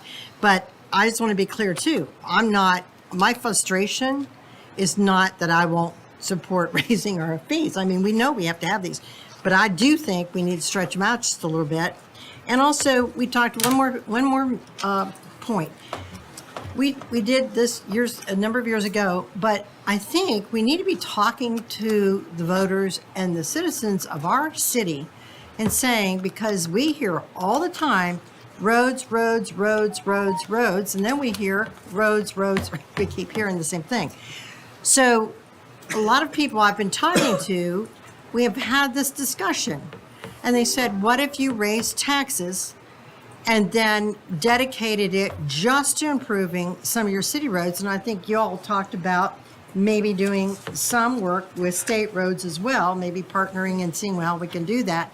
So I'll just leave it at that, because we will probably have to have that discussion, but that involves our community. Next thing, ask that same constituent, would you rather the new development pay more in fees or you to pay more in taxes? Every single time. Every single time they'll say new development pay more fees. Sure, but we're not talking about. Item number 9 is a license plate application to install and operate law enforcement automated license plate recognition cameras on state highway right-of-way with the Tennessee Department of Transportation. We have benefited from being the recipient of a state grant that has allowed us to obtain license plate readers that we can install, I think, at 9 different intersections, if I have it right. Sorry. It'll be 30 intersections when we're complete. Okay. The initial grant is 36 cameras. 34 cameras. Yeah. And then 4 mobile units. So this is a grant program that we have, but we need a license agreement with the state of Tennessee to allow the installation of those on areas that deal with state routes. So that's what we need to have you give us guidance on tonight. We have it on both agendas so we can keep this moving. We're in the process of installing right now. Mike Proctor is here with us from IT, has helped lead that charge. We also have Chief Faulkner with us and Margaret, our comptroller from finance. So that's what this covers. This provides the mechanism to have that agreement, that license agreement in place with the state of Tennessee. Is it for ticketing purposes or just for identification? We are not allowed to use cameras for ticketing at all. It is only law enforcement if there's a stolen vehicle or a vehicle that there's a need to track them down for some other law enforcement reason. That's all it's used for. We are not allowed to use cameras for any form of traffic enforcement. No moving violation. Correct. What other cities in Tennessee are doing this? A lot of them. This is a statewide program. I don't have the whole number. It's cities across the state, and it is also bringing a common platform in terms of the technology across the state as well. Mike can probably add more detail. So Brentwood currently uses them now. I think you see Mount Juliet on the news a lot, where they've got stolen cars a lot. So Mount Juliet's up on the news. They put it to the news a lot, where they've caught people out of Nashville with stolen vehicles come up there to their Golden Bear Parkway, steal stuff, go back to Nashville. So let's talk about how this works. It is states across cities across the entire state that are recipients of this same grant. That we're People get a little paranoid about this kind of thing, and rightfully so. And as you said, we don't use it for ticketing and that nature. But can you speak to how this is used? And you're not watching everybody out there with their license plate. You're looking, maybe there's a crime and you have a license plate and you're looking for that one, or how does this work? Can you explain that to the public? 2 things. So one, there's a hot list published by the state of stolen plates, stolen vehicles, wanted persons. So they would get an alert if that car passes by a camera. The officer on duty would get an alert that that we think this car passed by. They'll verify that the camera matches what they're looking for, and then they can go try and track that person down. The only other thing would be is if a person was to rob someone, or they get a plate at a crime scene, the plates are only allowed to be on the database for 90 days. So they can look 90 days and see if that plate was there or not. At that point, it's gone forever. That's state law. Well, child endangerment, human Anything. trafficking, all those things. Anything that there's an Amber Alert Right. for, anything there's an alert for, that plate is put Right. into a hot list, and we get it. So tell me one thing about that. So if you're observing that and you're looking for that plate and you see that plate go across an intersection, what do you do with that? And also, how then you do track them down, because they could be long gone? How's that tracked? So if there's an officer in the area, they can look for that vehicle. But if they're So this is this is real time. real time, there's no one sitting there looking at the cameras. No. It's not being looked It's at at all all. technology. It's all technology. They get a hit on it. Yeah. It goes to dispatch, and dispatch puts it out to the police officer. Immediately. We've had 7 of these. Last year, we got 140 hits, and they were stolen vehicles or wanted individuals in Franklin. Okay, so in real time. So Yeah, we've been That's what I wanted we've to been know. using mobile units for several years. This is an upgrade to put them in fixed positions, Good. as well as upgrade Okay. our mobile units. We have 4 Great. mobile units, so this is something we can use and have been using as a really valuable tool. Good. Thanks for explaining that, because I think a lot of people listening to this meeting or in the audience here probably, don't know how that works. And I just make sure it was real time and that they could pursue Yes. it, because the technology should be there. Thanks. All right, we need to keep moving. If it's okay, we need to go to item 10, which is initial assessment recommendation of OHM Advisor Studio 8 Design Scope of Services and Fee for Design Development and Construction Documentation Services and Project Management Update for the new City Hall project. So one of the things you charged your new owner's rep with is a review of the proposed amendment. I think it's Amendment 3, that is on your voting session, that talks about the next stage for final design and construction documents with our architect and design team. So have Chris Kepper here and the STV team to talk a little more about their review of that, to prep you for the vote tonight, and just give you an overview of kind of next steps in terms of their work. So Chris, take it away.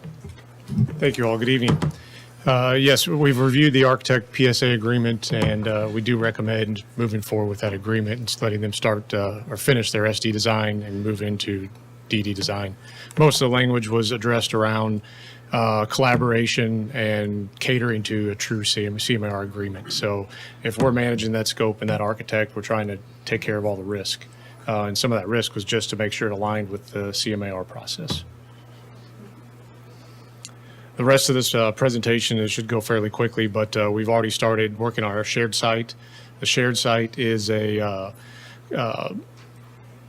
access by all parties that we're going to allow, and it'll have an administration rights to it as well. So BOMA will have a folder, the architect will have a folder, the city and our core team will have folders with certain administration rights to where the architect necessarily can't go in and look in the BOMA folder, so everything will have access. But that tracks the RFIs, that tracks any questions going forward throughout the life of the project. If there's a deliverable for an RFI, being, for an example, with budget or VE, that's pinned down to say we're going to need an answer on this, and that keeps dinging emails constantly to say we're getting ready, we need a decision on this. Is this a no or go no situation? So that's what the shared site is set up, and that should go live this week, and we'll be sending out emails to give everybody access rights. So this gives you and the staff team an opportunity to follow the project in real time as it's moving forward, both to drive decisions, as Chris is talking about, as well as just keep track on how we're doing and what it's looking like in terms of progress with the project overall.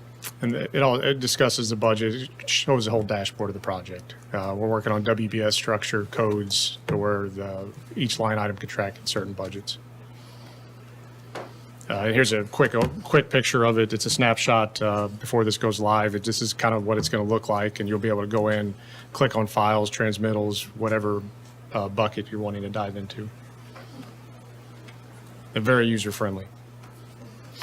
Schedule, we've worked on our detailed schedule. Now that the design team, if it gets approved tonight, we'll be implementing that schedule going forward with hitting design development stages and driving the CMAR process forward. So we got an initial timeline we established.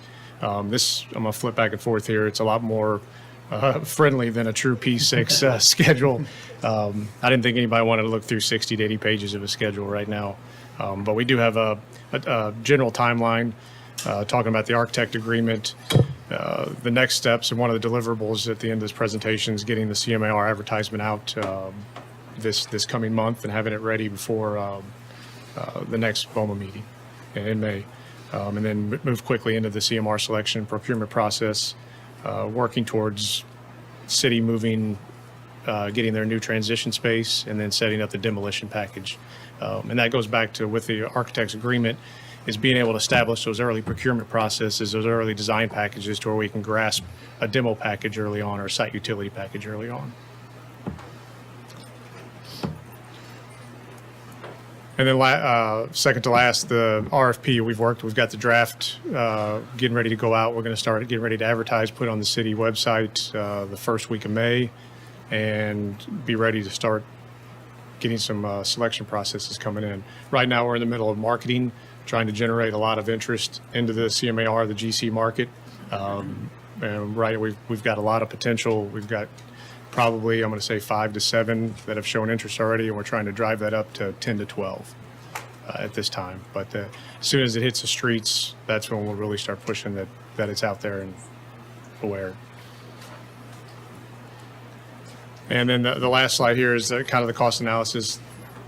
Keeping this project under budget is number one goal. And so next meeting, we plan to have, now that the architect's on board, start bringing some deliverables to the table for value engineered options, some cost drivers and decisions to be made by the next BOMA meeting. Do we have any parameters on the GC? Like where they're from? Middle Tennessee, Tennessee, Georgia, Alabama? I mean, we have any parameters at all? Not at this time. The scoring is being looked at, and we've got it drafted to where one of the categories is the locality close to City Hall, the proximity location, and that's kind of going to be an internal discussion with the entire team as we go through the draft, which is going to be a review session on Monday. So, but right now, that's kind of this.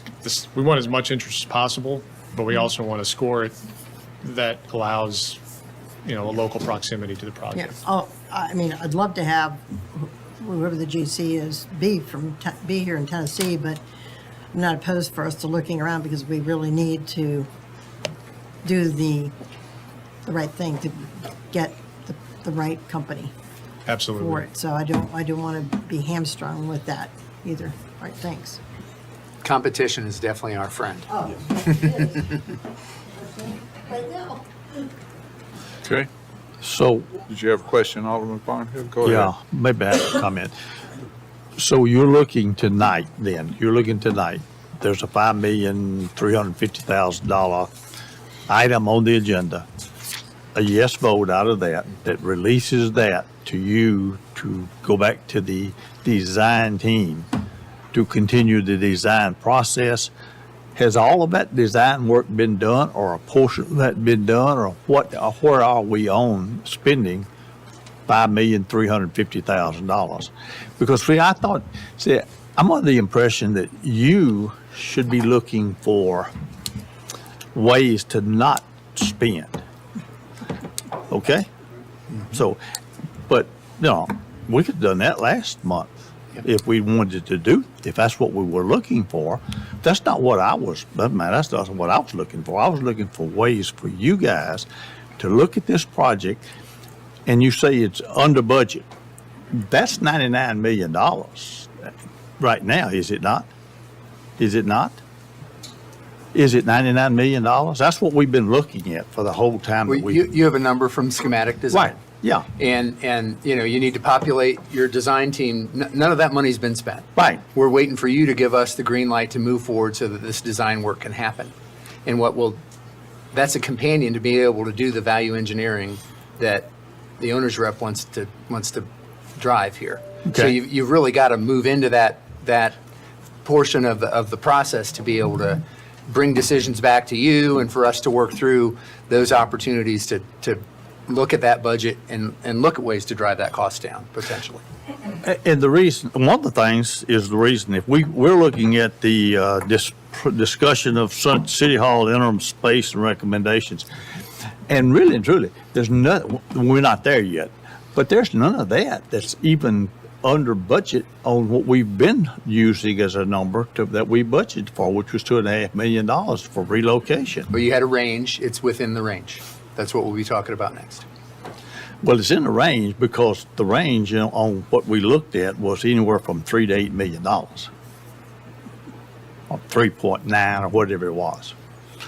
So I'm not confused, but I'm just curious as to what I should be looking for next month or next meeting when you bring forth what you're supposed to be bringing forth. What are you going to be bringing forth?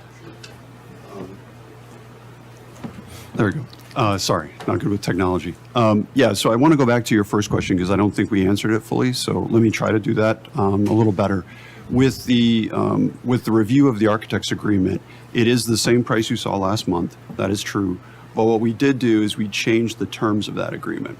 So the architect is now committing to doing additional design packages so that we can ideally speed up this project, and that will lead to savings. Okay. And we also removed exclusions from that contract that weren't in the city's interest.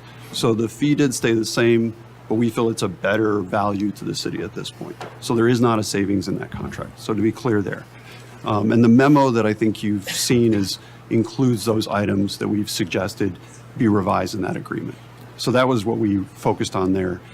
You're exactly right. We need to get the designer, the architect engaged so we can go through some of the options to value engineer the project and also to speed up the schedule of the project. And that's what we hope to bring back to you next meeting, assuming we can engage the architect. We can't make those decisions in a vacuum. We really need to do it as a team.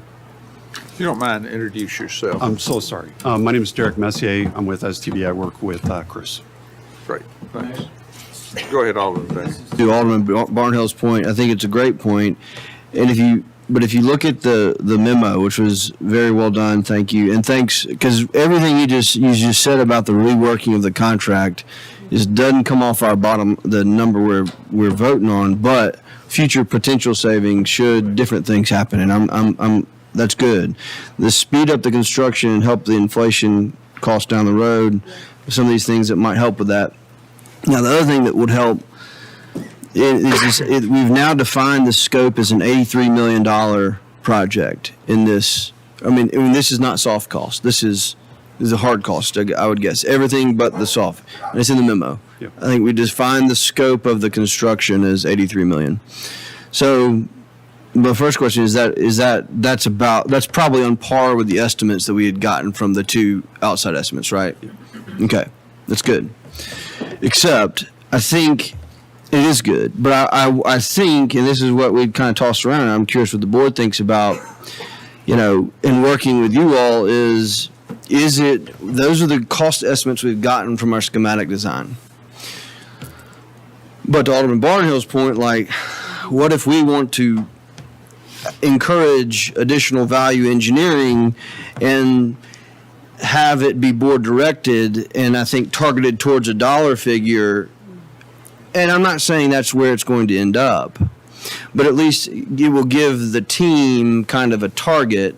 And I wonder if we need to look at that and we would come up with a target. We would say, all right, the target is, our $75 million on that. I'm not saying that's what's going to ultimately be voted on, built, but we would then be able to see these value engineering exercises, and maybe you would do that no matter, regardless of that number. And I do trust that, but I wonder if it would be helpful to have that kind of figure instead of using the cost estimate, and to make it the most collaborative and engaging for everyone. Because I think probably some things have been off the table just because, and different dynamics, and so I wonder if that would be helpful for the board to give that number in this next phase. And if now would be the time to do that, again, not saying we're not going to do the 83, but giving the board some more transparency and feeling like we have been able to make some decisions that might come out of value engineering.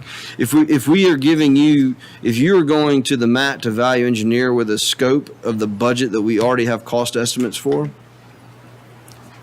then I don't imagine there's going to be a lot of pencil sharpening. Although I know there's already been a lot that's been done. Yeah, and I know that was coming. But I lot. wouldn't say that won't happen. Right. I mean, No, and I'm not you're going to saying- have specific proposals that could generate a range of savings that will come back to you. So this is I my mean, question You can kind then. of do both, push to a number, but also listen to the options that drive a number. As our owners, and I agree with that. And I think you can do both. But I guess, what would you say is the most productive for us as a board to say, set a number, or y'all just, continue as is, and that's fine too, but we will expect to see the, kind of the Right. I mean, guts. again, I think you said it very well. We can do it either way. But what I think is a clear expectation you should have from us is that is the starting place. That's not the finish line, right? And your expectations of us is to look into that and bring you options that bring that number down. If 75 is the number you want us to target, then we will work and develop options to bring it to that level.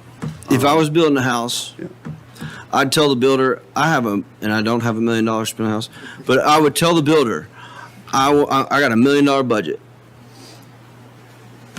Get to it. Right. I wouldn't start with a $1.5 million budget and I would say this is where I'm going to be. And maybe I can do 1.1 or 1.2, whatever. Right. But that's what I do. And I think that's might be a combination. So just whatever's respectful to the process, I think we should consider. Thank you, Mayor. Okay, we'll keep moving then. We need to do a presentation and discussion about City Hall interim space and recommendations. So this is an important cost element to the project and also an important impact in terms of how we serve while City Hall is being built. So we wanted to walk you through the options that have been identified to this point and the cost ranges and timing, and maybe understand too some of the service implications that might be related to walking through what those look like, and get some guidance from you. My hope would be maybe that we could get some guidance to do some further negotiation around an option or options to then refine that and bring that back to you for a final decision. But Vernon's worked on this. Kelly, our City Hall team, has worked on looking at these options and want to walk through those with you tonight. So Kelly, take it away. All right, thank you, Eric. Tonight, we are going to cover the goals of the interim space and the approach that we've taken to date, some lease options that are available, the timeline, and then staff recommendation, and then time for important BOMA guidance on where we go from here. So the overall goals are to continue efficient city operations and provide excellent customer service, to ensure citizens efficiently access City Hall services, and to ensure that city employees have a smooth transition and a space to work effectively during the interim, and to accommodate all of our many public meetings throughout the interim. The approach that we've taken to date is that we've formed a City Hall transition team with a couple members from each City Hall department that have participated in ongoing meetings. We've toured several office buildings and discussed various needs and aspects of the transition that we need to plan for. We have evaluated space based on a 2.5 to 3 year time frame and identified a place for our larger televised public meetings, which is Williamson County Administrative Complex, who's willing to work with us.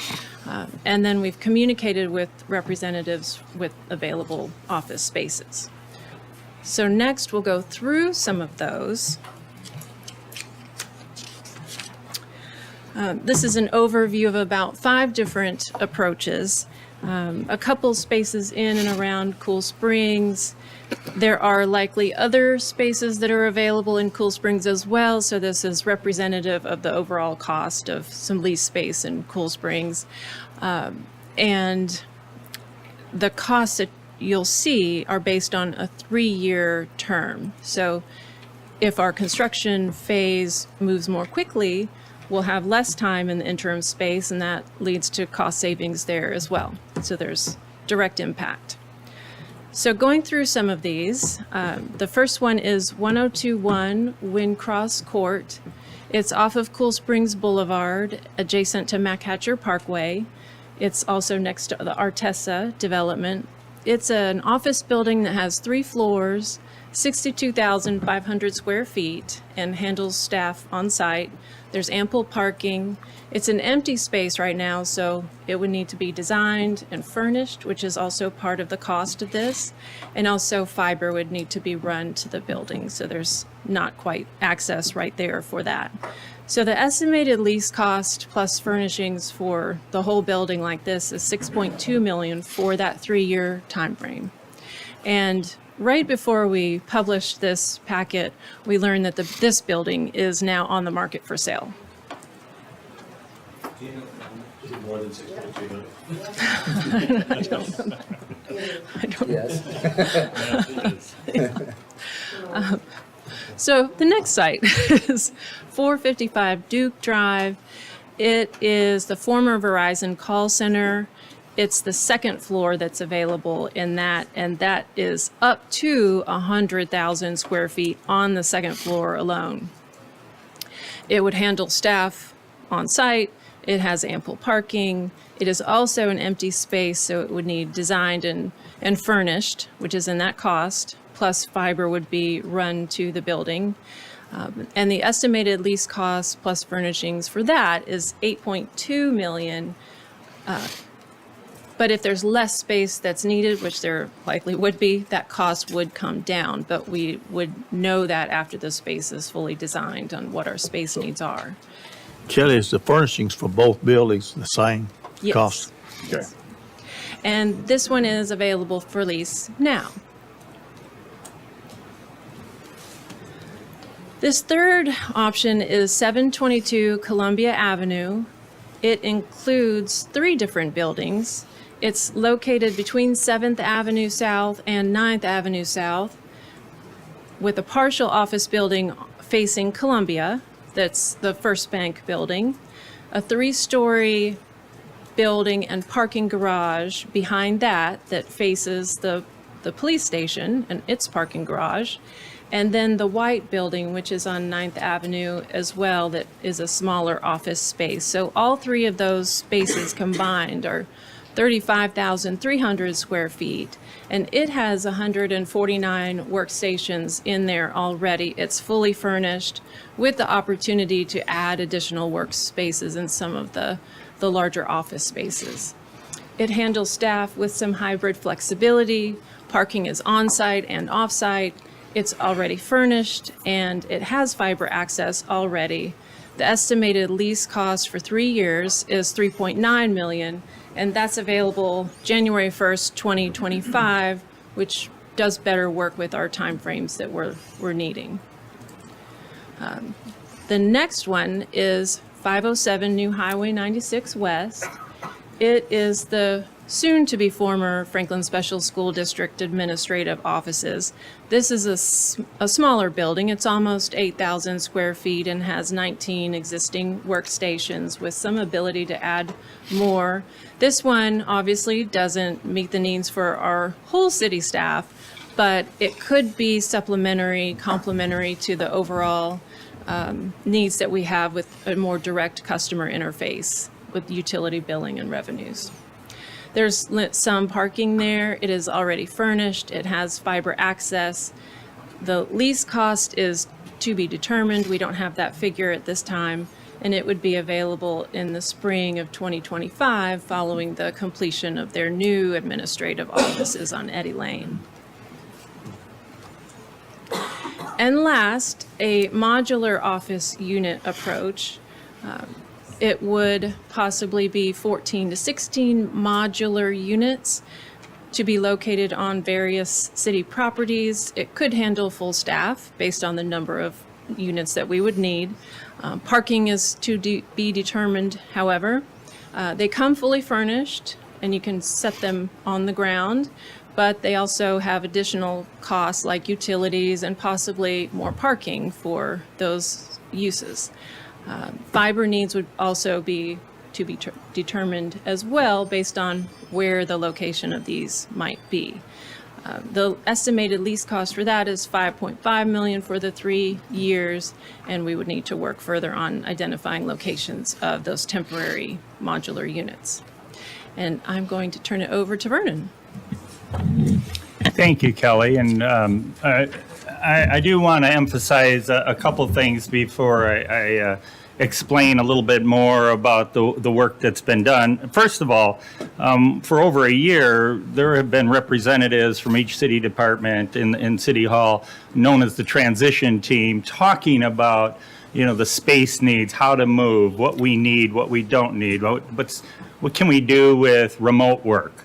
So we're to the point now that we want to be able to have guidance from yourselves so we can act. And we have a recommendation that we feel fits our needs and is a reasonable cost.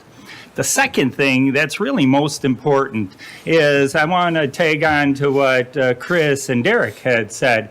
Moving up the schedule will save money.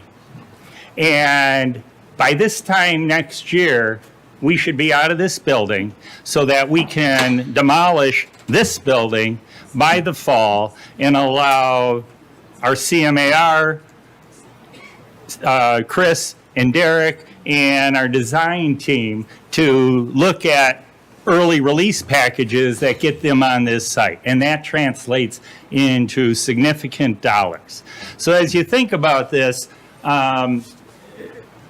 Kelly shared an illustrative example of a couple buildings, and then Windcross Court property was something that we had looked at. But as she said, the owners, it's a family out of Florida, have advised us that they are going to put that property up for sale. And that illustrates the urgency of us being able to have guidance on how to act, because we could still lease the property, but if they sell it and somebody wants to move in and wants us out, that could be a problem, as I'm sure you notice. The Duke Drive property is 100,000 square feet on the second floor. If we did some planning and worked at fixturing it, we could probably take less, and they're flexible on that. But in reality, the First Bank building at 722 Columbia Avenue, and it includes those 3 structures as part of their existing campus, they are consolidating their corporate offices, most of them in the Nashville area, and are going to have still a presence down in that building. But it's fully furnished, and they've even though they have interest, if we are able to give them a commitment very soon, they would commence, we would negotiate a lease, bring it back to you, and our initial conversations that we wouldn't take occupancy until January 1, 2025. Now, looking at our schedule for development of this site and occupying the building would be late summer, spring of 2027. So that gives us 2.5 to 3 years to move up the schedule and reduce the lease cost in this building. And that's essentially what we're asking for permission, as Eric mentioned, to proceed with negotiating a lease and bringing it back to you in the next month. We also have the timeline that Kelly put up. But I focused in on the 5th box there, which is demolition of the current City Hall. And that's where our conversations have gone with Chris and Derek, is that if we get this building out of here, they can do what you've hired them to do. We don't want to be an impediment to that. And how we've laid out the timeline and the projected move into the City Hall, we can deliver, but we can't deliver unless we're out of this building and have this building removed from the site. Can we move that timeline up? Go to the next slide. It said Well, January. that's the goal. Can- But, will but they but allow having, us? having some direction on this and getting out of this building helps drive our ability to move They that said it's schedule up. not available till January 2025, but as you're telling us, That's the end of this year. but I would think we'd need it before then. But they wouldn't allow us to move in till January? Well, I think Or that could that we is about not as aggressive negotiate? as you probably can be to get operations in there and get that set. So I think that actually, from everything we've looked at, that fits very nicely. But that's negotiable, that we could maybe get in there in November, December? If we need. to I don't know about move- that, but I need your direction to be able to enter into negotiations. So I would like to get that so we could look at this option, which is recommended, on a couple levels. It is the least expensive that we've seen. This number that you see tonight is a starting point. I'd like to be able to negotiate further on that.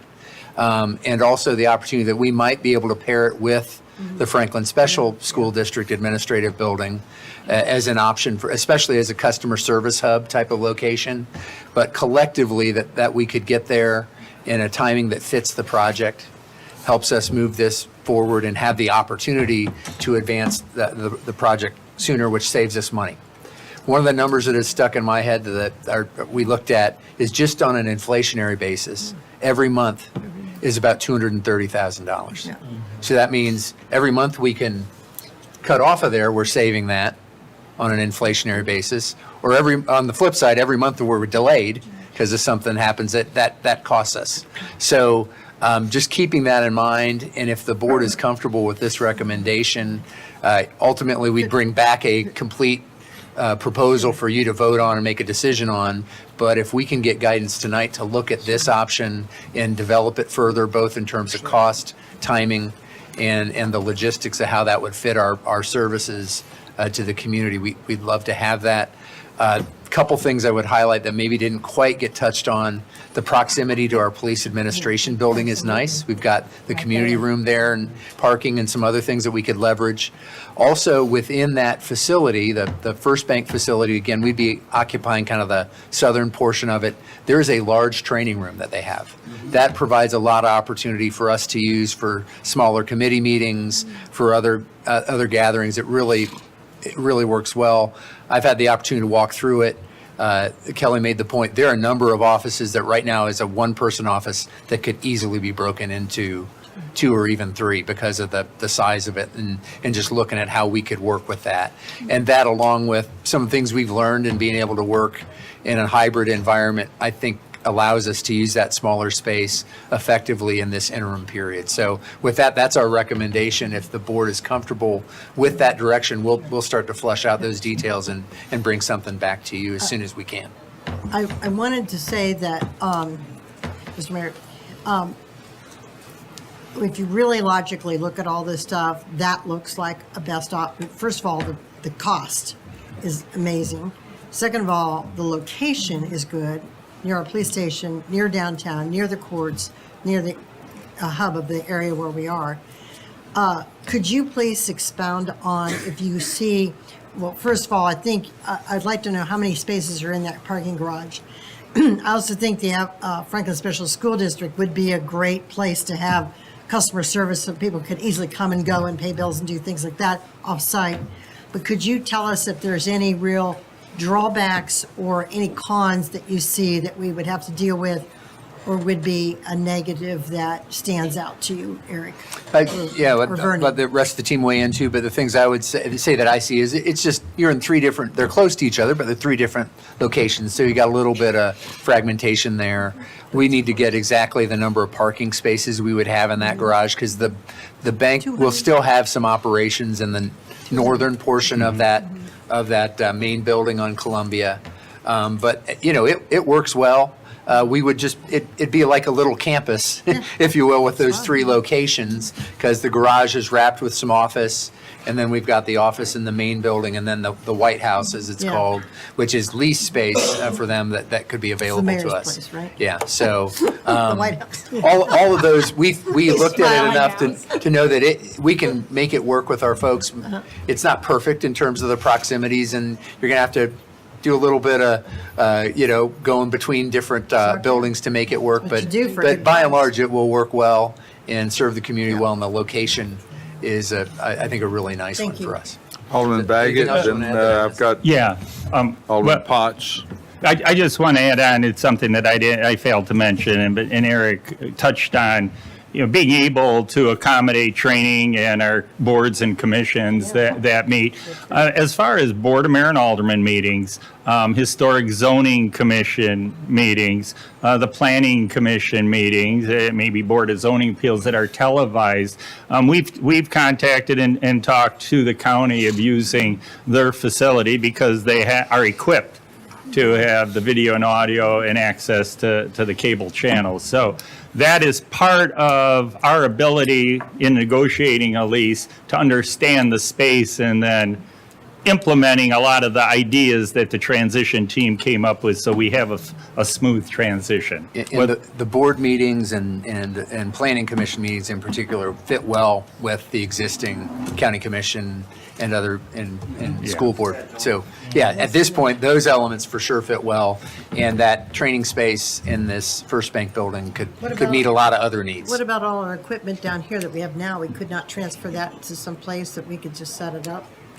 We have some equipment that works in mobile settings, but the parts that are wired into this building are largely not going to be able to be transferred. We'll transfer what we can. Let's put it that way. All right, Alderman Baggett. I like the option. Two things on the maybe. I mean, I understand the Franklin Special District Office, but I do also think, well, at least the police department requested a secretary this year in the budget, so there may be some open customer service facing things in the lobby of the police building. I don't know. Also, I don't know, in First Bank, when you're negotiating, there was a customer service area for bank customers that I don't know, maybe that has been moved back to, has that not been moved to the? Still there. But not in the other, okay, so never mind. But get creative, and I know you will. I think the main thing here, the last question, included in the does that also include kind of projections for the cost of moving? Because is that included into this as well, or is this kind of just the lease plus improvements? Does that make sense? This is a lease amount, includes maintenance, and it's just a lump sum lease cost that's based on a monthly. But this doesn't include like moving. Those are things that we will work with the transition team. The good news is, and which will reduce those costs, it is fully furnished, right? Which allows us to sell the items as we're required to do in this building without having to move significant amount of furniture. It's probably already wired and everything too. I mean, it's all, we still have to get not a lot of the TI. server and everything, but it is predominantly wired and just move-in ready. Sounds good.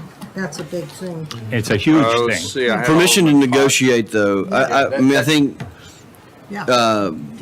the rate is fair, but permission to negotiate. Alderman Potts. Thank you, Mr. Mayor. Then I'll Be go quick, Alderman Barnhill. you hit on three of mine, which was audio video. BOMA is still open to the public, and then also security. Those have been addressed. I do like this recommendation for 722 Columbia Avenue and the multiple buildings. One of the things I had here was temporary buildings. Could be across the city, in this case using the FSSD if we needed to, but the temporary buildings is temporary pain for the greater gain, excuse me. And I also prefer this option because I want to keep if possible, keep the expenditures local. So we're investing back into the community if these are locally owned buildings and local leases. Alderman Barnhill.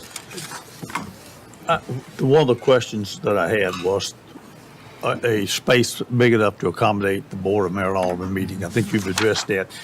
The other one is the parking on-site and off-site for this. I would be very interested in knowing if you've got 250 parking spaces here. Because that's what you've got here, is it not? You got 200 employees, you've got 50 or 40 or 50 or 60 city vehicles sitting out there in the parking garage now. Those are going to have to go someplace. Now, the HG Hill property is fenced off, so you cannot use that, which is what we've been using at some point in time, years ago, maybe.